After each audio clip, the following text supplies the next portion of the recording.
êtes sur TV5 Monde, soyez les bienvenus dans ce nouveau numéro de Kiosque. Ravi de vous retrouver ici en plateau ou en podcast et sur les réseaux sociaux aussi, bien sûr, sur Instagram, Facebook et Twitter avec le hashtag Kiosque. Voici tout de suite le sommaire. La 9e élection du Parlement européen a-t-elle démoli l'ordre ancien? L'Europe sort-elle renforcée du scrutin de dimanche? La participation a augmenté dans 20 des 28 pays de l'Union. Après les crises à répétition, faut-il y voir un sursaut du sentiment européen? Procès équitable ou parodie de justice, l'Irak multiplie les sentences de mort contre des Français du groupe État islamique. La France a-t-elle délocalisé le problème malgré son opposition à la peine capitale? Ou est-elle à la manœuvre? Faut-il juger les ressortissants étrangers dans leur pays d'origine? Retour au pays en grande pompe pour l'opposant congolais historique Étienne Tshisekedi. En quoi ces obsèques sont-elles très politiques? Et que penserait le père de la présidence de son fils, Félix, marqué par un partage obligé du pouvoir avec Joseph Kabila? Voici les questions qu'on va se poser. On en parle avec nos kiosqueurs tout de suite. Sarah Daniel, bonjour, vous êtes journaliste à l'hebdomadaire français L'Obs. Vous avez commencé votre carrière aux États-Unis, puis vous devenez correspondante de guerre, notamment en Afghanistan et en Irak. Sophie Haine, politologue, chercheuse associée à l'université d'Oxford. Vous travaillez sur les questions européennes, euroscepticisme, fédéralisme, ainsi que sur la question de genre. Apparaître incessamment cet essai pour une Europe souveraine, je traduis, aux éditions Peter Lang à Oxford. Richard Verly, correspondant à Paris pour Le Temps, le quotidien suisse, partenaire de Kiosque. Auparavant en poste à Bruxelles et en Asie, vous dirigez également la collection L'âme des peuples aux éditions Nevikata. Et puis Louis Comayou, président du Club de l'information africaine, tour à tour correspondant des quotidiens camerounais Le Messager, Mutation, de Radio Vatican et de BBC Afrique, puis directeur de l'information de la chaîne de télévision Télésud. Et puis nous retrouverons tout à l'heure la journaliste indépendante Sabine Sessou depuis Bruxelles. Voilà pour les invités. Merci à vous quatre d'être ici en plateau pour commenter et nous livrer votre analyse sur cette actualité de la semaine. L'Union européenne a un nouveau Parlement, un nouvel équilibre politique et démocratique s'installe, une nouvelle dynamique est espérée. Dans quelques semaines, elle aura de nouveaux dirigeants, à commencer par le président de la Commission. Le manège des 28 est reparti pour un tour. Après les élections européennes, bouleversantes mais pas fracassantes, les pro-européens, conservateurs, sociodémocrates, libéraux et verts restent les maîtres de l'Europe. La bataille des postes, notamment pour la présidence de la Commission européenne, est en marche. Une nouvelle fois, le président Macron joue l'éléphant dans un magasin de porcelaine. Il veut l'alliance avec les verts, la gauche et en même temps les conservateurs. Pourtant, il ne veut plus entendre parler de candidat tête de liste ou Spitzenkandidaten, chère Angela Merkel. Il nous faudra trouver dans les 4 nominations, de toute façon, des équilibres. Je tiens à ce que ces nominations soient paritaires, que nous ayons 2 hommes et 2 femmes. Je tiens à ce que nous ayons les meilleurs profils possibles. Je tiens à ce qu'il y ait des équilibres, évidemment, de sensibilité famille politique, mais aussi géographique. De son côté, Angela Merkel ne lâche rien. Elle soutient son poulain Manfred Weber, le candidat de la droite européenne, au poste de président de la Commission. Pour répéter ce que j'ai dit et éviter toutes questions inutiles, nous soutenons notre candidat principal, le candidat du PPE, Manfred Weber. D'autres soutiennent le leur, c'est clair. Donald Tusk, le président sortant du Conseil européen, rappelle qu'il n'y a pas de candidat imposé. Le Conseil européen jouera son rôle pour l'élection du président de la Commission dans le respect des traités européens. Aucun candidat ne sera exclu. Les 4 prétendants et prétendantes aux plus hautes fonctions européennes devront être nommés avant le futur sommet européen des 20 et 21 juin. Sophie, est-ce que ce qu'on vient de voir là rend bien compte de ce qui s'est passé dimanche dernier dans les urnes? Quand on dit, la question que vous avez posée au départ de l'émission, est-ce que c'est un sursaut du sentiment européen? Moi, je pense qu'il faut nuancer cette assertion à partir du moment où il y a quand même une montée des partis dits eurosceptiques ou en tout cas anti-européens qui est assez frappante, peut-être pas autant qu'annoncé, mais oui, voilà. Et donc, je pense que c'est important de faire une analyse, de faire un bilan de tout ça, parce que c'est sûr que la participation était importante, 51%, bon, c'est pas non plus si énorme, mais pour un scrutin européen, c'est important, c'est une participation beaucoup plus importante qu'il y a 5 ans, c'était une 40% à l'époque. Donc c'est sûr qu'en termes de politisation, il y a un changement, mais la politisation peut se faire de façon négative aussi. Il y a aussi une polarisation de plus en plus importante entre donc les anti-européens et les pro-européens. Mais moi, ce qui me frappe en tant qu'analyste, mais analyste engagé, c'est que si les anti-européens ont un discours extrêmement clair en termes de retour à la souveraineté nationale, face à cela, ceux qu'on appelle les pro-européens continuent à être divisés, flous et peu clairs sur les alternatives qu'ils proposent. Alors c'est une bonne entrée en matière. matière. On va décortiquer tout ça. Si on revient à ce qu'on vient de voir là, je vous pose la question à vous aussi, Richard. Est-ce que ce qu'on voit là, on voit déjà que, malgré ce que vient de dire Sophie, il y a peut-être de nouveaux équilibres et pourtant on a l'impression que c'est la vieille méthode qui est appliquée? Je ne suis pas sûr. Je pense que le fait qu'il y ait une compétition pour les postes, disons, à la tête de la Commission européenne, du Conseil européen, mais aussi le poste de haut représentant à la politique étrangère et le poste de président du Parlement européen, ça me paraît tout à fait normal. Je reformule. Est-ce que l'analyse politique qu'évoquait Sophie est vraiment faite à ce niveau-là ou est-ce que c'est les vieilles ficelles qui sont tirées? Je ne crois pas qu'il y ait des vieilles ficelles. Je pense simplement qu'il va être important pour chaque camp politique de défendre ses candidats avec un élément nouveau. C'est ce groupe centriste d'Emmanuel Macron qui, par conséquent, non seulement réclame en quelque sorte une part du gâteau politique, mais réclame aussi d'avoir un droit de cité sur des nominations qui ne veut pas, au fond, que le jeu un peu prévu d'avance ait lieu comme d'autres l'espéraient. Le principal parti en difficulté, c'est le Parti populaire européen, donc le parti conservateur qui se trouve dans cette situation quand même un peu étonnante d'avoir d'une part remporté le scrutin, il est arrivé en tête, et d'autre part de se voir peut-être obligé de réfuter son candidat parce que d'autres forces ont davantage de levier en ce moment. Mais encore une fois, je crois qu'il ne faut pas dramatiser. Moi, personnellement, je trouve que cette élection européenne était une bonne élection. Elle reflète l'Europe telle qu'elle est, avec son courant eurosceptique très fort, absolument, mais elle reflète aussi la vitalité du côté des Verts ou du côté des centristes emmenés par Emmanuel Macron. Donc le moment est venu davantage de regarder une Europe qui bouge, et une Europe qui bouge, c'est ce dont je crois nous avions besoin. On va vraiment revenir un peu plus en détail sur ces résultats, mais ce qu'il faut savoir aussi, c'est que dans les prochains mois, donc là on a voté dimanche, dans les prochains mois, 5 institutions vont changer de tête, le Parlement, le Conseil, le haut représentant pour la diplomatie, la Banque centrale et donc la Commission.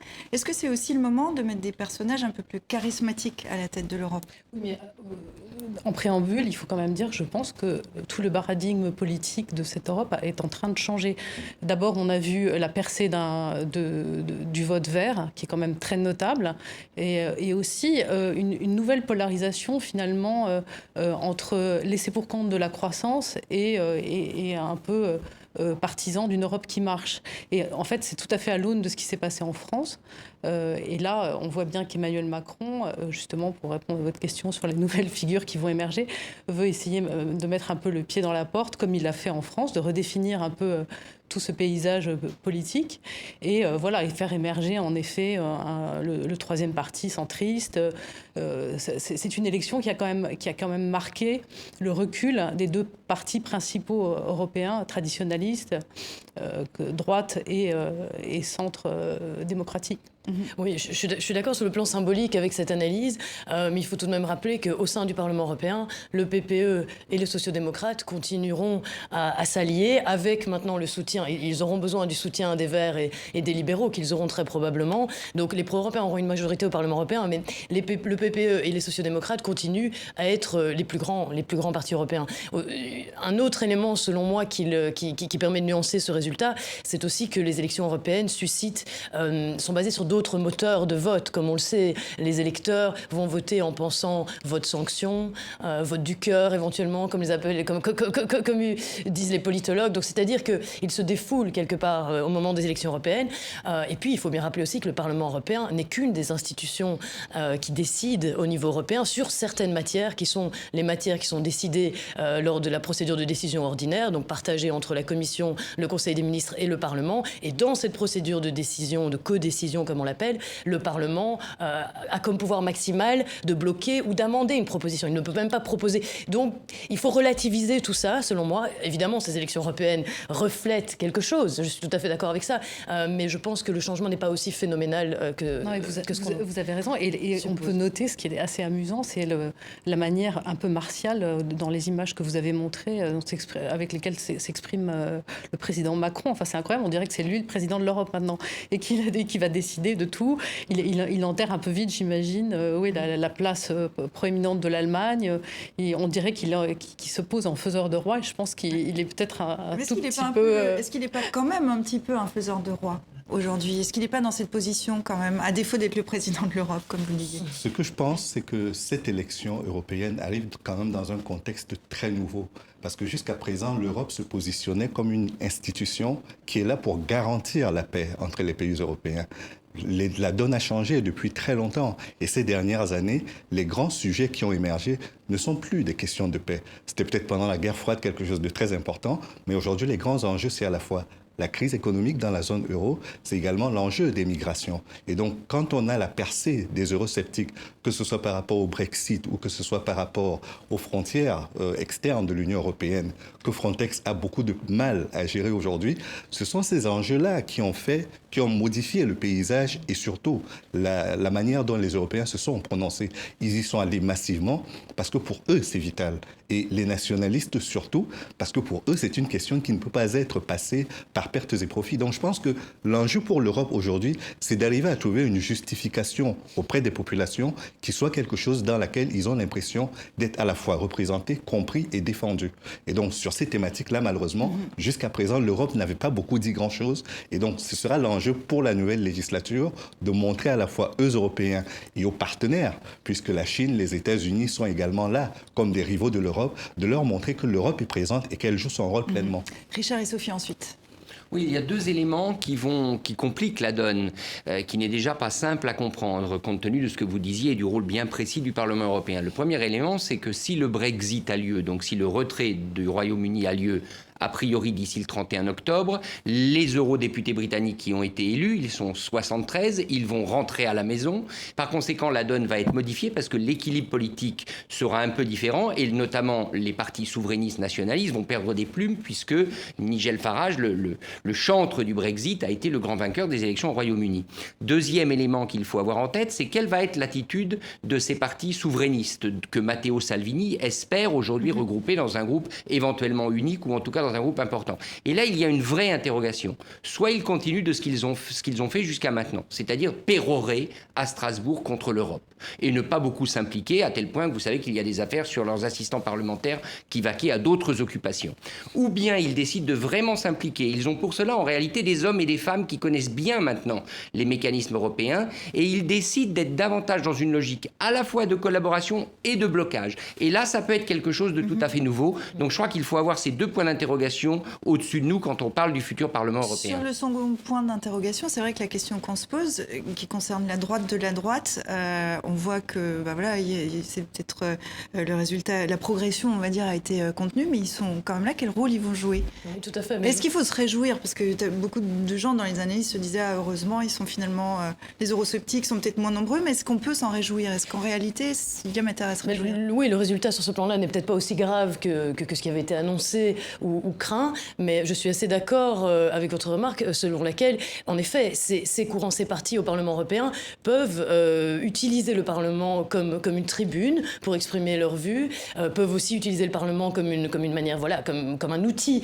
pour faire passer certaines de leurs politiques, voire même bloquer d'autres politiques, mais c'est aussi en alliance avec les branches nationales de leur parti, évidemment qu'ils peuvent faire cela, puisque de nouveau, le mode décisionnel européen met en jeu des institutions supranationales telles que le Parlement et la Commission, mais aussi des institutions intergouvernementales telles que le Conseil des ministres et le Conseil européen. Et la progression de la droite, comme vous l'avez très justement, s'est faite aussi ces dernières années au niveau national et va continuer à se faire. Et donc là, il y a évidemment un danger, puisqu'il y a aussi sur le plan discursif quelque chose d'assez puissant dans le discours souverainiste, pour ne pas l'appeler uniquement nationaliste, mais souverainiste national, on va dire, puisque face aux enjeux qui confrontent, auxquels les Européens sont aujourd'hui confrontés, il semble donner des réponses en termes de souveraineté. Et c'est pour cela que personnellement, en tant qu'intellectuel, je plaide pour une réhabilitation de la souveraineté, du concept de souveraineté, mais au niveau européen. Alors, développer cette idée, puis on va peut-être rebondir juste sur ce point-là. La souveraineté à l'échelle européenne. Alors ça pourrait ressembler à quoi? Mais quand vous dites qu'il y a des grands enjeux qu'on n'arrive pas encore à gérer aujourd'hui au niveau européen, c'est parce qu'institutionnellement et pratiquement en termes de politique, l'Union européenne n'a pas de souveraineté unitaire. Donc la souveraineté est divisée, partagée. Il y a une européanisation partielle d'un grand nombre de politiques, y compris de tout ce qui touche au régalien. Et cela, ça bride les souverainetés nationales et ça ne mène pas non plus à une souveraineté européenne. Donc ce qu'il faut, c'est un gouvernement européen souverain, notamment, mais surtout sur la politique macroéconomique, la politique d'immigration et de gestion des frontières, et aussi, bien entendu, la politique de sécurité et de défense. Cette souveraineté plus européenne, vous en êtes convaincu ou pas? n'y a pas eu tellement moins de votes à la droite de la droite. Je crois qu'en termes de valeur absolue, il y a 1 million de plus d'électeurs du Front National, par exemple du Rassemblement National au niveau français. Mais ce qui est notable, je trouve, et ce qui est un signe peut-être d'espoir, c'est le fait qu'ils n'arrivent pas finalement à s'unir. C'est-à-dire que Salvini, qui voulait prendre un peu la tête d'un mouvement comme ça d'extrême droite, a rallié Marine Le Pen, mais c'est à peu près tout, parce qu'on voit Orban qui dit qu'il ne veut pas s'associer avec Marine Le Pen, parce que c'est un parti nazi d'extrême droite. Voilà, à chaque fois, il y a quand même des choses très, très parcellaires. Pour faire force, il faudrait qu'ils arrivent en effet à se Voilà, et c'est en ça que Emmanuel Macron peut-être est en train en voulant vraiment expurger tous les partis anti-européens. Il y a peut-être des stratégies un petit peu plus fines à jouer, notamment d'essayer de réintégrer Orban dans le PPE, enfin je sais pas, mais et de diviser finalement tous ces partis anti-européens. Mais ce qu'il faut bien comprendre, c'est qu'il y a 3 familles politiques qui ont un avantage, c'est l'avantage de la cohésion. Les centristes, dirigés en quelque sorte par Emmanuel Macron, ils ont cette cohésion. Ils veulent peser lourd. Ils sont maintenant à peu près, je crois, 105 députés. Vous avez ensuite les socialistes, les sociodémocrates qui sont en repli, mais eux aussi, ils ont un agenda au niveau européen à peu près commun qui ne leur pose pas de problème. Et vous avez les Verts qui ont également un agenda commun. La difficulté du Parti conservateur, qui, encore une fois, est en tête des urnes, c'est qu'il est divisé. Et il est notamment divisé sur la question de Viktor Orban. Parce que Viktor Orban, le Premier ministre hongrois, on va passer les détails, on connaît son autoritarisme. En réalité, son projet politique devrait le pousser vers les souverainistes nationalistes, avec lesquels il est d'accord sur à peu près tout, sauf sur une chose, lui veut continuer à recevoir l'argent de Bruxelles. Mais ils ont un problème, les conservateurs, c'est que s'ils lâchent Orban, comme ils ont menacé de le faire en mars, ils vont perdre une 20aine de députés. Et pour eux, c'est beaucoup. Ils sont à peu près à 150. Donc en réalité, M. Orban a les moyens de faire du chantage. Une question aussi, parce que vous étiez en reportage la semaine dernière, vous êtes allé dans plusieurs... et notamment à Budapest. Là, on discute au niveau politique. Si on regarde au niveau des populations, comment vous avez ressenti les choses sur place ? En Hongrie, il est clair que c'est Orban impérator, puisqu'il fait plus de 50% des voix, mais il faut dire qu'il contrôle tous les médias. Enfin, on sait ce qu'est le régime Orban aujourd'hui en Hongrie. En Slovaquie, il y a une abstention très marquée. À Vienne, il y a un scandale. Vous savez, le fameux Ibiza-Gate, puisque le vice-chancelier autrichien a dû démissionner après avoir promis en 2017 à une soi-disant oligarque russe de lui vendre la moitié de la presse autrichienne. Donc on voit bien que cette Europe centrale est en proie à des difficultés, mais encore une fois, la difficulté aujourd'hui, c'est de transcrire tout ça en rapport de force politique. Et donc Orban, le Hongrois et les Polonais, eh bien, ils sont en situation de force au sein de ce bloc conservateur parce qu'ils sont à la marge, ils sont anti-Bruxelles, mais ils ne vont jamais rompre le fil parce que ce qu'ils veulent, c'est évidemment l'aide économique communautaire. Sophie, je vous laisse juste réagir à ça et Louis ensuite. Oui, je suis d'accord avec vous. C'est une stratégie que ces courants peuvent utiliser au sein du Parlement européen, mais pour moi, leur pouvoir de frappe principal se situe au niveau national. Il suffit de voir ce qui se passe depuis 2 ans au Royaume-Uni et maintenant avec le nouveau parti créé comme ça à partir de quasiment rien par Nigel Farage, 30%, plus de 30%, parti du Brexit, parce qu'il était déçu par le UKIP. Et donc pour moi, le Brexit, je suis persuadée en tant qu'analyste qu'il finira par se faire, même si ce sera sans doute un soft Brexit, contrairement à ce que beaucoup de gens pensent. Mais je pense que ce n'est que le début. Alors je suis peut-être très pessimiste, mais je vois les choses à très long terme, parce que la montée de ces courants au niveau national est ce qui risque de démanteler et de fragmenter l'Europe beaucoup plus que leur présence au sein du Parlement européen, étant donné la relative faiblesse du Parlement européen.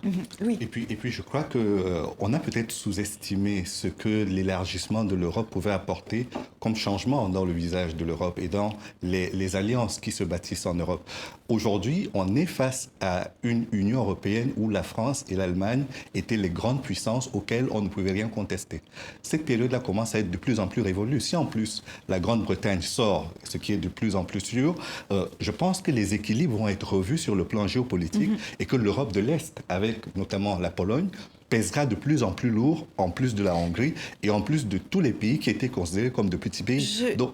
Non, allez-y, pardon. Donc, je pense qu'au-delà du Brexit, il y a l'enjeu également de l'élargissement qui commence à peser de plus en plus dans le leadership en Europe. Et il faudra en tenir compte dans les prochaines années. Sinon, on va au-devant des difficultés qu'on ne prévoira pas. Et je crois que, quelque part, le fait pour l'Europe de ne pas avoir la Russie, par exemple, en son sein, représente sur le plan géopolitique une faiblesse. Parce que dans la guerre contre des blocs comme la Chine ou les États-Unis, on a besoin d'être nombreux et d'être nombreux sur la même ligne avec une vraie puissance. Or, cette puissance-là, aujourd'hui, elle est toute relative. Alors, je rebondis sur ce que vous dites, parce que la question qui se pose aussi, souvent ici à Kiosque, on parle de l'Europe, de son rôle. On a souvent autour de la table des commentaires qui disent que l'Europe est au balcon, regarde un peu passer le train chinois, regarde un peu passer le train russe, le train américain. Est-ce que ce nouveau Parlement, cette nouvelle Europe qui se dessine, qui peut-être représente mieux ses citoyens, c'est à débattre, est-ce qu'elle est en meilleure position sur la scène internationale ? Ou est-ce que rien ne change ? Parce que dans le fond, c'est un nouveau Parlement, mais est-ce que finalement, c'est pas l'ancien ? De nouveau, je vais peut-être être un peu pessimiste, et je suis désolée si je suis la voix pessimiste ici, mais je pense qu'à partir du moment où la structure institutionnelle de l'Union européenne continue à supposer une souveraineté divisée entre institutions, mais aussi entre niveau supranational et niveau national, il est presque impossible d'avoir une voix claire sur la scène internationale, tout comme il est impossible d'avoir une politique étrangère et de défense claire, parce que pour cela, il faut un noyau souverain, ce qui ne veut pas dire sans démocratie, sans état de droit, etc. C'est tout l'enjeu, c'est d'arriver à créer une souveraineté européenne qui soit tout de même contrôlée de façon démocratique par un véritable Parlement et qui soit aussi contrôlée par les principes de l'état de droit. Sarah ? D'autant plus qu'elle est fragmentée institutionnellement, mais aussi politiquement. On voit à quel point, là, c'est un camembert qui est complètement éclaté. Et si vous prenez juste la question, par exemple, de l'Europe de la défense, même, et vous prenez presque uniquement les pays de l'Europe de l'Est, sur cette question-là, eux-mêmes sont tous divisés. Donc et vous parliez notamment de l'élargir à la Russie, mais parlez de ça à la Pologne. Enfin, je veux dire, ils ont beau être là de droite, et ils veulent une Europe de la défense, notamment pour se défendre contre la Russie. Mais moi, je pense que par-dessus tout, l'une des grandes difficultés de l'Europe, c'est que tant qu'elle ne sera pas véritablement une force politique intégrée, avec un président, un chef, qui est l'interlocuteur des autres en face, ce sera très compliqué. Aller expliquer à un Camerounais ou à un Algérien que quand vous parlez au président du Parlement, c'est pas forcément la même chose qu'au président du Conseil, au président de la Commission ou au président encore. Donc c'est très compliqué. La Banque centrale européenne, donc sur toutes ces questions-là, il y a besoin d'avoir un interlocuteur unique avec lequel on discute. Mais l'Europe est beaucoup trop divisée dans son leadership et ça facilite pas les rapports. C'est Donald Trump qui symbolisait cela. Grosso modo, c'est caricatural, mais il dit qui est le chef, qui est le président ? Il n'y a pas de président en Europe. Donc je pense que c'est l'un des chantiers. Mais elle ne peut pas être unie en même temps si vous avez une bonne partie de la population européenne qui la refuse. Tout simplement. Je veux dire, le mouvement des Gilets jaunes en France, il est loin d'être terminé. Et donc, vous voyez que là, déjà, il faut régler des questions fondamentales avant de déléguer plus. Mais c'est qu'on se retrouve quand même sur un pont où on a beaucoup avancé, mais on refuse d'avancer et on ne voulait pas non plus reculer. Et donc, c'est très compliqué de comprendre quelle est la dynamique dans la construction européenne. Surtout quand on a un grand pays fondateur, comme la Grande-Bretagne qui se retire, le jeu n'est pas très clair pour tout le monde. Sophie. Et sur la question du sentiment européen, je pense qu'il y a des sondages contradictoires, parce qu'on voit aussi une montée du sentiment européen. Bon, comme on le disait, c'était reflété dans ces élections, mais il y a des sondages qui montrent que dans certaines franges de la population, il y a une européanisation des consciences, des mentalités, des mobilisations, etc. Je pense qu'aussi l'opinion peut évoluer en fonction des discours politiques. Sur la question de la défense, mais pas seulement, ce serait pareil pour la politique macroéconomique, la gestion des frontières, de l'immigration, on pourrait très bien imaginer un ou des leaders européens qui seraient capables de formuler un discours convaincant, mobilisateur, pour faire comprendre à la population européenne que c'est en réalité dans leur intérêt de véritablement créer une politique unique, par exemple de défense. Il y a ces rapports à répétition produits par le Parlement européen depuis des années sur le coût de la non-Europe. On a calculé combien de milliards d'euros seraient économisés si on créait une politique de défense commune. Véritablement commune, une politique d'immigration commune. Je n'ai pas les chiffres en tête exactement maintenant, vous pouvez googler ça, vous le trouverez tout de suite. C'est énorme. Et donc avec des arguments de ce type-là, on peut convaincre la population parce qu'il y a des doublons. Ça n'a pas de sens face aux enjeux mondiaux actuels dans le domaine de la sécurité, de l'environnement évidemment, de la finance, de l'immigration, de continuer à avoir une multiplicité de politiques sur ce plan-là. Ça n'a plus de sens. Vous êtes très optimiste parce que malgré tout, le premier parti de France est un parti fondamentalement anti-européen. Oui, non, je ne dis pas que ça va arriver. Je dis que c'est ce que les pro-européens doivent proposer à un moment donné. Mais voilà, il faut créer les institutions pour, c'est pas facile. Richard, pour conclure sur ce thème, je vais vous laisser réagir. Oui. Et puis surtout, est-ce que cette Europe, avec ce nouveau Parlement, avec ses forces un peu plus fragmentées, est-ce qu'elle sort renforcée ou affaiblie ?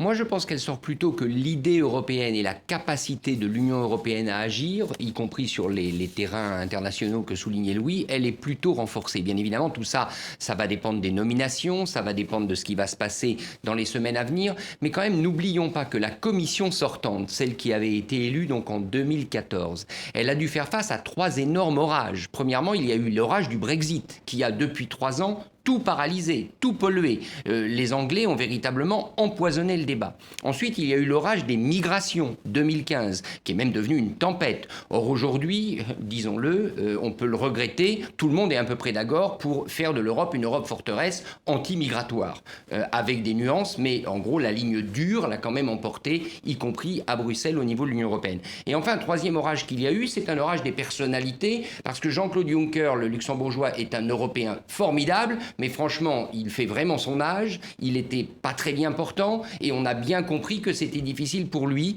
Et le Brexit, je ne reviens pas à ce que je disais. Donc, déjà, avoir ces orages derrière nous, avoir un horizon plus clair, un leader, Emmanuel Macron, décidé à essayer de jouer ses cartes, je trouve que franchement, c'est une bonne nouvelle. Ça fait un moment qu'on n'en avait pas eu des comme ça. Et on verra si l'avenir vous donne raison. Et puis, ce président de la Commission, normalement, on saura au prochain Conseil européen, le 20-21 juin, qui ça sera. Et si donc, c'est un leader un peu charismatique. Si vous nous rejoignez maintenant, soyez les bienvenus dans Kiosque. On continue à passer en revue cette semaine d'actualité avec Sarah Daniel de l'Obs, avec la politologue Sophie Haine, avec Richard Verly du Temps et avec Louis Quemayou du Club de l'information africaine. On en vient maintenant à ce débat sur l'épineuse question du sort des djihadistes étrangers au Proche-Orient. Elle est relancée. Dilemme cette semaine pour Paris, qui réaffirme son opposition à la peine capitale. Sur les 12 Français transférés de Syrie en Irak, 7 viennent d'être condamnés à mort pour avoir rejoint les rangs de l'organisation État islamique. Malgré le soleil écrasant de la capitale irakienne, le tribunal de Bagdad conserve son propre microclimat glacial. Depuis dimanche, les condamnations à la peine capitale y pleuvent. Tout comme un jeune Tunisien, plusieurs Français âgés de 24 à 41 ans, accusés d'avoir rejoint le groupe État islamique, ont été condamnés à mort par pendaison. Une justice expéditive, selon l'avocat de l'un des djihadistes. On a uniquement une série d'interrogatoires dans des prisons irakiennes, sans avocat, de la part des autorités irakiennes. On ne sait pas ce qui s'est dit, on ne sait pas ce qui s'est passé. Et ils ont été jugés sur le seul fondement et sur la seule base de ces interrogatoires. Arrêtés en Syrie et livrés en février dernier aux autorités irakiennes par les forces kurdes, au total, 12 Français sont sur le banc des accusés. Les condamnés disposent, selon la loi irakienne, de 30 jours pour faire appel. Mais en France, la peine de mort pour des ressortissants pose question. Nous avons besoin, nous, en tant que victimes, qui sommes dans les procédures judiciaires, d'avoir une photo la plus nette possible de l'ensemble du processus de radicalisation, de l'ensemble des actions qui ont pu être menées, des liens entre les uns avec les autres. Et à ce titre-là, il est très important que ces personnes puissent un jour éventuellement parler. Paris, qui a signé début mai une feuille de route stratégique avec Bagdad dans les domaines de la sécurité et de la reconstruction notamment, est prise en étau entre son opinion publique, sa fermeté vis-à-vis du terrorisme et ses principes contre la peine de mort. Il est clair que pour nos ressortissants pour lesquels la peine de mort sera prononcée, nous demandons à ce qu'elle soit commuée en prison à perpétuité ou une autre peine qui correspond aussi à ce que, dans le cadre de nos accords bilatéraux, nous pouvons reconnaître. 400 à 450 Français se trouvent actuellement dans le nord-est de la Syrie. Des femmes, des enfants retenus dans des camps de réfugiés et des hommes emprisonnés par l'Alliance arabo-kurde des forces démocratiques syriennes. Alors évidemment, cette situation soulève de nombreux problèmes juridiques, humains, déontologiques. La question de fond, c'est est-ce que la France se défausse sur l'Irak en laissant juger ses ressortissants français sur place ? Est-ce qu'il faut juger ces Français en France ? Mais il faut rappeler d'abord quand même quelque chose, c'est qu'à partir du moment où beaucoup des crimes qui ont été commis par ces djihadistes l'ont été en Irak, l'Irak a quand même le droit de juger, ces djihadistes. Il y a un côté un petit peu, si vous voulez, qui m'agace un peu, qui a un peu un mépris pour cette justice irakienne.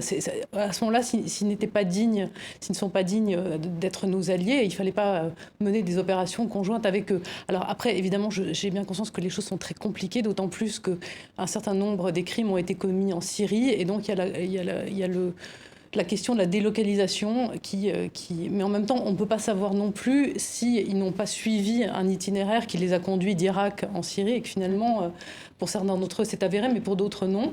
Et donc, moi, je ne vois pas finalement en quoi, d'autant plus qu'on a pris les précautions d'usage, c'est-à-dire d'établir qu'ils ne seraient pas condamnés à mort, mais que ça serait commué en une peine de prison à perpétuité.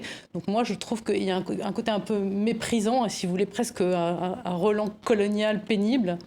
De dire qu'ils n'ont pas le droit d'être jugés dans le pays où ils ont commis leurs crimes. Alors, on va s'intéresser aussi aux Irakiens. Est-ce que ça les intéresse à la population irakienne? Mais si je posais la question, c'est aussi notamment parce que quand le président irakien est venu en France, il y a un certain nombre de négociations qui auraient été faites. Bien sûr, notamment des négociations financières, parce que ça va coûter très cher, cette commutation.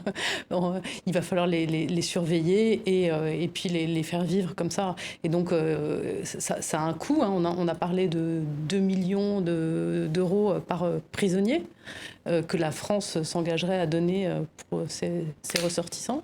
Voilà, oui, bien sûr, il y a des négociations en cours, mais moi, je vois pas pourquoi ça poserait un problème plus que ça. Richard? De toute manière, politiquement, il me semble que ce serait intenable de rapatrier ces gens aujourd'hui jugés en France et de vouloir les juger en France. D'abord, les objections de Sarah sont très justes. Les crimes ont été commis dans ces pays, et notamment en Irak. Et en plus, très franchement, je n'imagine pas comment ce serait possible, vu le tumulte que ça provoquerait. Donc le gouvernement français n'en a aucune envie, et Emmanuel Macron n'en a aucune envie. Au niveau européen, je précise justement pour soutenir votre propos que 80 à 90% des opinions européennes, quels que soient les sondages, quels que soient les pays, ils sont opposés. C'est une question hautement politique, c'est ça qu'on nous dit. Absolument. Alors par contre, sur la suite, effectivement, pour l'instant, on en est dans le plaidoyer pour commuer en peine à perpétuité. Alors moi, je n'avais pas compris que ça avait déjà été accepté par la justice irakienne. J'avais compris que c'était toujours en cours. Ouais. Voilà. Mais on peut en revanche imaginer que peut-être, mais alors là, on parle d'un délai dans quelques années en tout cas, qu'un certain nombre de ces condamnés reviennent purger leur peine en France. Ça, c'est peut-être ce qui pourrait se passer à un moment donné. Mais en tout cas, il faudra une sorte de sas de décompression politique, parce que pour l'instant, encore une fois, ce ne serait pas possible de les avoir de retour sur le territoire. Sarah et ensuite, ce dont évidemment le gouvernement français, conscient des problèmes, n'a aucune envie. Voilà. Parce qu'il n'y a pas vraiment de solution à la déradicalisation. Ça, on a montré que pour l'instant, on n'a pas trouvé le miracle. Et donc, on peut imaginer la contamination de prisons. Et d'ailleurs, dont l'Irak n'est pas exempt. C'est-à-dire qu'on a bien vu le parcours de Baghdadi. C'est aussi dans une prison qu'est né... Le groupe État islamique est né dans les Exactement. Dans les prisons donc, on peut imaginer un troisième, après Al-Qaïda, après l'État islamique, on peut imaginer en Irak, avec cette conjonction, parce qu'il va y en avoir quelques milliers finalement, qui vont sans doute être mis dans des prisons, dans une prison ou dans plusieurs prisons, mais en petits groupes. Et donc on peut imaginer aussi qu'il y aura... de toute façon, c'est un peu une bombe à retardement. Enfin, j'imagine on va évoquer la question des enfants après, mais je veux dire, c'est un problème très difficile à résoudre. Louis. Je pense qu'à la différence d'un grand pays comme les États-Unis, les pays européens ont beaucoup trop de scrupules à gérer ce genre de situation. Les Britanniques, par exemple, pratiquent la déchéance de nationalité qui n'a pas pu être appliquée en France. Et que pour la France, ce qui aurait été la solution la plus simple aurait été de les tuer au combat. Ça aurait réglé un certain nombre de problèmes. Mais puisqu'ils n'ont pas été tués au combat, l'enjeu ici, c'est de savoir comment on les juge. Et je pense que la troisième solution aurait peut-être consisté à faire tourner la Cour pénale internationale là-dessus, puisque jusqu'à présent, elle n'a pas justifié son existence sur la plupart des dossiers qui lui ont été confiés. Ce serait peut-être une renaissance pour elle de s'intéresser à ces sujets du djihadisme-là et des crimes qui sont commis dans ces zones-là. Qu'est-ce que vous en dites tous de cette idée de louer une Cour pénale internationale pour finalement gérer un problème qui est international? Oui, ça aurait du sens. Le problème, c'est que la Cour pénale internationale, comme la plupart des institutions globales dans le siège de l'ONU, est très faible, selon moi. Mais je pense que ce débat révèle vraiment la prégnance des souverainetés nationales et aussi l'incohérence des gouvernements et du gouvernement français en particulier sur cette question. Parce que d'un côté, de ce que j'ai lu et compris, le gouvernement français dit voilà, nous sommes contre la peine de mort, etc. Nous plaidons pour un changement en prison à perpétuité, etc. Mais d'un autre côté, il refuse de rapatrier ses ressortissants, ce que je trouve totalement incohérent et inacceptable. Je pense qu'il est important pour le pays qui se présente comme le défenseur des droits de l'homme d'être fidèle à ses principes. Et il faut rappeler les arguments contre la peine de mort, qui sont quand même des arguments de principe et pratiques. C'est que ça coûte cher. Si ça coûtait pas cher, bien sûr, à la fois politiquement, financièrement et sur le plan de la gestion de la guerre, tout simplement, parce que mine de rien, il ne s'agit pas que d'un problème français. Même sur le terrain des migrations, où logiquement ça devait se faire relativement plus facilement que sur celui de la gestion des prisonniers de guerre ou des condamnés à mort, c'est pas évident. Donc je pense que là-dessus, l'Europe a beaucoup de mal à avoir un discours cohérent, et le fait qu'il y ait ce commandement en plus où la sécurité de l'Europe depuis la fin de la Deuxième Guerre mondiale reste quand même majoritairement défendue par les États-Unis, et que quand les États-Unis demandent l'augmentation de la contribution des Européens au budget de défense de l'OTAN, tout le monde obéit. Et que, enfin, je pense qu'il serait cohérent pour l'Europe, d'une part, de se saisir de ces problèmes-là et de rester responsable, unis sur la question de la défense, mais également d'avancer. Sophie, je vous laisse répondre et Sarah ensuite. Oui, non, juste un tout petit point. Je trouve qu'on entend assez peu dans ce débat les arguments classiques contre la peine de mort. Or, ils sont fondamentaux. Ce ne sont pas des arguments liés à l'énormité, à l'ignominie des crimes commis. Ce sont des arguments de principe, d'abord, disant c'est contre la dignité humaine, et pratique.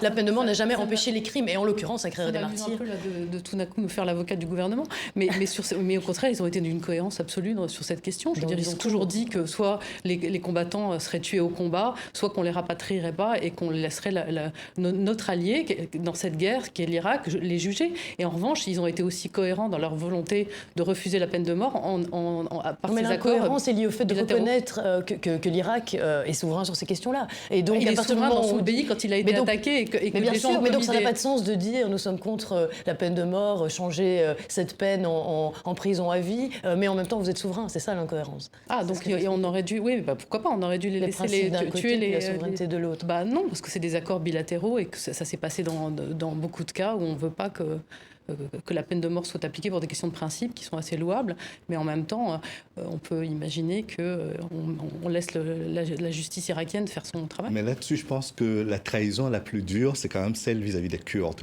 qui sont aujourd'hui en première ligne, qui ont été en première ligne depuis le début et qui resteront en première ligne, malheureusement, sans être protégés par les alliés.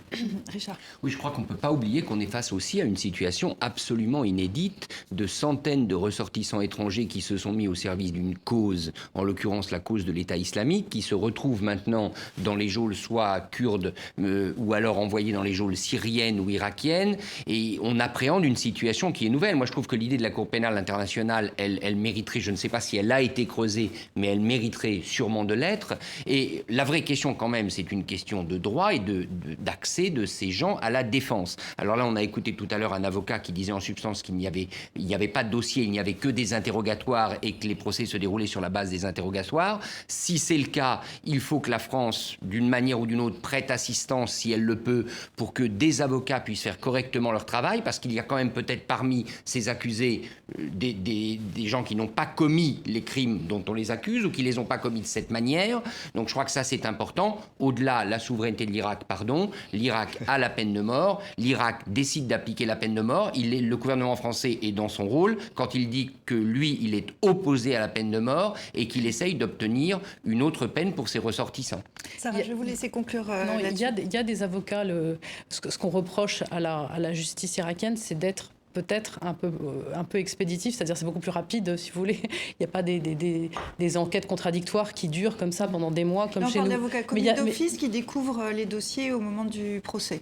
Oui, il y a aussi des avocats qui font une enquête. Non, il ne faut pas non plus être aussi méprisant que ça vis-à-vis de la justice irakienne. Aucun mépris de ma part, j'avance des arguments des uns des autres. Je ne dis pas que c'est idéal, mais voilà, c'est vrai. Et il faut aussi noter que ces gens-là, ces djihadistes qui sont condamnés, ont été on continue à être sur les terrains d'opération après 2015, c'est-à-dire après aussi toute la série d'attentats qui ont ensanglanté la France.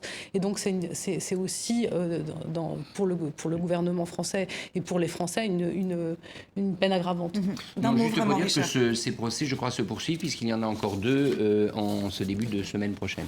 Et qu'un Tunisien aussi, parce qu'on a beaucoup parlé des Français ici, on parle beaucoup des Belges vus d'Europe, mais ça serait intéressant d'en parler du point de vue du Maghreb également. Il y a encore 250 enfants qui sont amenés à être, on pense, rapatriés, mais donc encore 200 ressortissants français qui seront amenés à être jugés en Irak. Et puis comme je le disais, on peut élargir au reste des Européens et notamment aux Maghrébins. On va au pays du Sahel. Et au pays du Sahel, évidemment. Mais on aura l'occasion d'y revenir. Je vous propose qu'on parte maintenant à Bruxelles. Où nous attend, on ne va pas la faire attendre plus longtemps, nous attend Sabine Sessou. Bonjour à vous, vous êtes journaliste indépendante. Vous travaillez notamment sur l'actualité africaine. Merci d'être avec nous. Soyez la bienvenue dans Kiosque. Avec vous, on va parler de ce moment que de nombreux Congolais attendaient depuis 2 ans et 4 mois. Le corps de l'opposant historique Étienne Tshisekedi est enfin rentré au pays, c'était hier soir. Voilà plus de 2 ans que sa famille et ses partisans attendaient cela, le cercueil d'Étienne Tshisekedi accueilli à Kinshasa. 2 ans de bras de fer autour du rapatriement, autour de l'organisation des obsèques, le retour de la dépouille d'Étienne Tshisekedi est devenu un jeu politique, symbole de la crispation entre le pouvoir Kabila et son opposition. Même mort, le vieux inquiétait les autorités.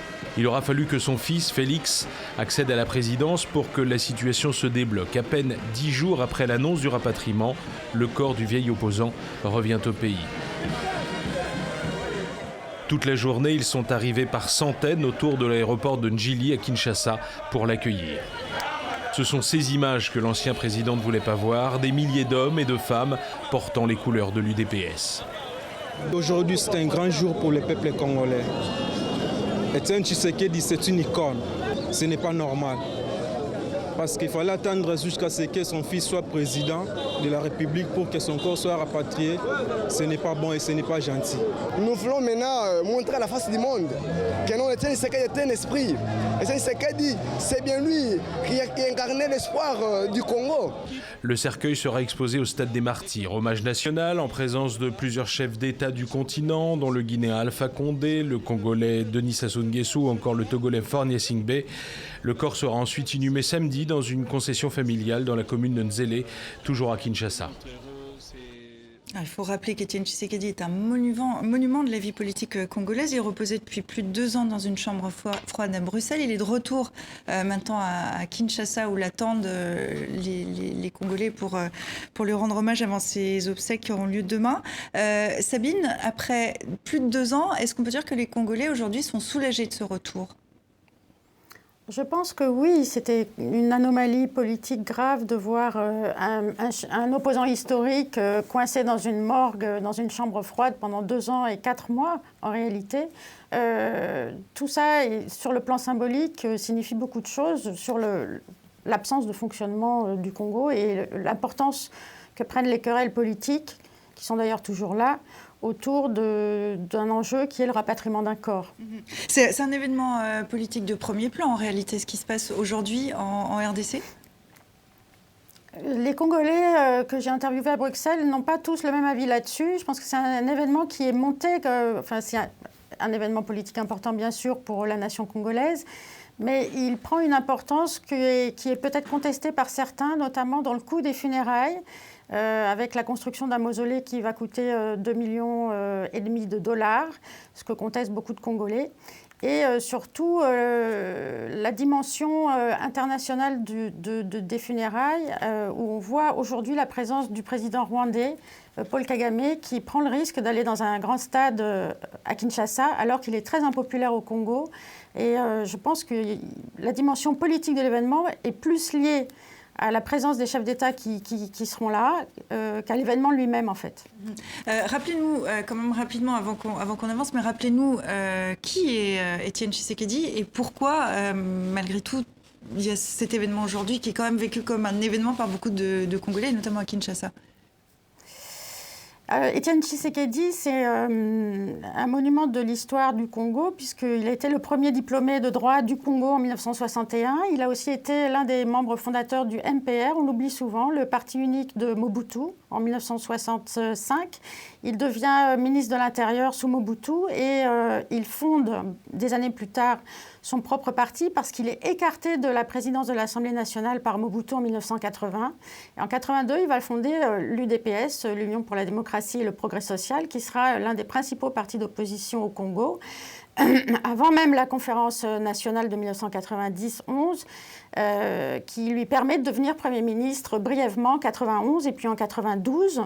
Il est démis en 93, il ne s'entend pas du tout avec Mobutu et à la suite de la chute de Mobutu, il ne va pas non plus très bien s'entendre avec Kabila père, qui voit en lui un concurrent politique sérieux en raison de sa popularité à Kinshasa. Et à travers les deux guerres du Congo, Étienne Tshisekedi maintient sa posture d'opposant historique pour ensuite, au moment des accords de paix de Sun City, refuser de participer à un gouvernement de transition et en 2006, boycotter l'élection présidentielle, qui est quand même la première élection démocratique au Congo et qui a été un tournant historique quand même pour la nation. Donc il s'est un peu enfermé dans son rôle d'opposant historique et il a ensuite, il s'est présenté pour les élections présidentielles de 2011, il a revendiqué la victoire, Kabila a gagné cette présidentielle dans des conditions contestées, mais encore une fois, Étienne Tshisekedi s'était un peu enfermé dans son statut d'opposant, il ne voulait pas démordre de sa victoire. Bon, ensuite, il est tombé malade, il est allé se faire soigner à Bruxelles et on l'a vu revenir en août 2016 à Kinshasa avec un accueil populaire incroyable. Il y avait des millions de Congolais dans la rue voilà, pour l'accueillir. Louis, justement, ce personnage, il a rythmé pendant des décennies la vie des Congolais. Qui aujourd'hui représente l'opposition, puisque son fils qui était dans l'opposition est président, on sait dans quelles conditions, avec une alliance avec l'ancien président Joseph Kabila. Qui est aujourd'hui l'opposition en RDC ? Je pense que l'opposition, si on s'en tient aux chiffres sortis des urnes, c'est Martin Fayulu qui l'incarne. Même s'il conteste lui aussi la victoire du président Tshisekedi, c'est lui aujourd'hui qui est présenté comme l'opposant principal qui a été porté à la tête de l'opposition à la suite du scrutin qui s'est tenu récemment. Mais pour dire deux mots sur Étienne Tshisekedi, il faut rappeler qu'il a eu plusieurs vies et que dans l'une de ses vies, il a été ministre de l'Intérieur en République démocratique du Congo. À l'époque, c'était le Zaïre, et qu'il a quand même sur la conscience un certain nombre de morts. Si on divise ça en trois groupes, il y a au moins la mort des martyrs de la Pentecôte qui ont été pendus au stade où son corps sera exposé. 53 ans après, son corps est exposé dans ce stade.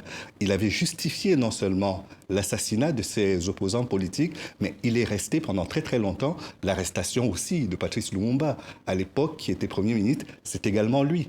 Il avait parlé de colis avec un crapaud dans le colis qui était arrivé à bon port. Donc je pense que sans retirer quoi que ce soit à l'aura qui est la sienne, tout le monde peut se tromper à un certain moment. Il est devenu après un grand leader de l'opposition congolaise, mais il faut rappeler qu'avant d'être opposant, il a quand même énormément participé à la répression et à l'assassinat d'opposants politiques. Sabine, que penserait aujourd'hui Étienne Tshisekedi du début de la présidence de son fils Félix ? Aucune idée. Je pense qu'il aurait un regard de père plutôt attendri et compatissant, enfin j'espère, mais je pense qu'il y a de quoi avoir aussi des critiques, puisque en fait Félix est coincé dans un accord politique qui lui est défavorable. Il n'est pas le véritable vainqueur des élections. Il a passé un accord avec Joseph Kabila, le président sortant, qui garde les rênes du pouvoir, puisqu'il a remporté les législatives et il garde une majorité au Sénat. Garde la mainmise sur l'appareil sécuritaire. Joseph Kabila, c'est un militaire, d'abord et avant tout. Et aussi la mainmise sur l'argent de l'État. Alors, pour l'instant, il a nommé un Premier ministre, mais on ne voit pas très bien la direction que tout cela prend, puisqu'on est 4 ou 5 mois après les élections, et il n'y a toujours pas de gouvernement. Il y a un Premier ministre, mais il n'y a toujours pas de gouvernement. Richard. Oui, le rapatriement de cette dépouille, c'est une forme de miroir de l'histoire congolaise. Louis le soulignait, il y a eu plusieurs Étienne Tshisekedi. Il y a aujourd'hui son fils à la présidence dans une situation extrêmement compliquée. Son fils qui, évidemment, espère tirer les bénéfices politiques de ce retour. Il espère faire de cette commémoration un tremplin sur lequel il puisse s'appuyer aussi dans sa rivalité avec le président Kabila. Donc je crois que la mosaïque congolaise, de toute manière, elle ne va pas changer avec le retour du corps d'Étienne Tshisekedi. Encore moins s'il y a un mausolée qui, comme je l'ai entendu, va coûter 2 millions et quelques de dollars. Donc très franchement, c'est peut-être un moment d'histoire, ce n'est sûrement pas un moment de réconciliation. Sarah ? Non, oui, on peut se demander, en effet, poser la question aux spécialistes de savoir si, en faisant rapatrier la dépouille, enfin, après toutes ces péripéties de son père, il va réussir à s'obtenir un petit peu de respiration vis-à-vis de Kabila. Mais finalement, si c'est entouré d'autant de polémiques, que ce soit de corruption ou d'argent, finalement, ça ne va pas se retourner contre lui. Oui, parce que ce dont j'ai le plus peur, c'est qu'en plus de 3 mois, l'équipe qui l'entoure, y compris au niveau de la présidence, n'a pas encore été payée. Nous parlons là d'un pays où, en plus de tous ces problèmes-là, il y a un problème de famine qui est galopante. Nous avons un problème d'Ebola également. Il y a 3 régions qui sont frappées par Ebola et il n'y a aucune réponse qui a été apportée à cela. Le slogan de campagne de Étienne Tshisekedi, quand il était en 2011, candidat en 2011, était « Le peuple d'abord ».